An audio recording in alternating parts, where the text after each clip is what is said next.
الذهاب إلى طاجكستان في القرن السابع الميلادي خلال فترة الفتوحات الإسلامية كانت طاجكستان جزءا من خراسان الكبرى التي تشمل اليوم أجزاء من إيران وأفغانستان وتركمانستان وأوزبكستان.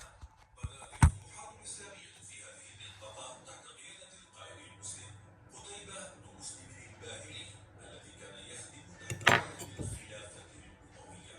في العصور اللاحقة بقي الإسلام راسخا في هذه المنطقة رغم كثرة التحديات التي واجهها أهل طاجكستان. وخلال العهد السوفيتي مثلا واجهت الممارسات الدينية قمعا كبيرا، لكن الإسلام بقي جزءا أساسيا من هوية الشعب الطاجيكي. بعد انهيار الاتحاد السوفيتي عام 1991 واستقلال طاجكستان شهدت البلاد نهضة دينية وأعيد بناء المساجد والمدارس الدينية واستعادت المؤسسات الإسلامية دورها في المجتمع.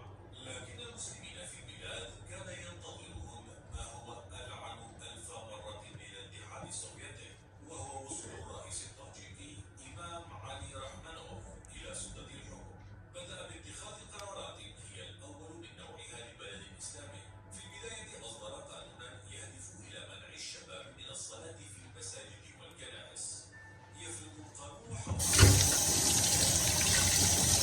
حظر عاما من العبادة في المساجد أو الكنائس أو أي نوع عبادة أخرى باستثناء الذين يدرسون في المدارس الدينية.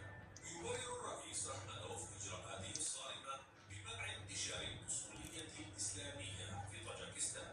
وفي عام 2011 أصدر رحمانوف قرارا أثار غضب المسلمين في جميع أنحاء العالم، ألا وهو حظر ارتداء الحجاب في الأماكن العامة ومنع الاحتفال بعيد الأضحى المبارك. وتم حظر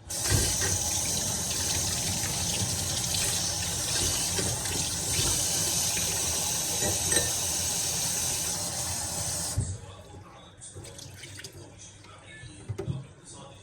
وزعم أن اه. ملابس الحجاب غريبة عن الثقافة الطاجيكية ولا تواكب الاحتياجات الدينية اليوم. وأكد أن القرار يأتي ضمن سلسلة من الإجراءات للحفاظ على تراث الدولة وتنظيم الاحتفالات الرسمية.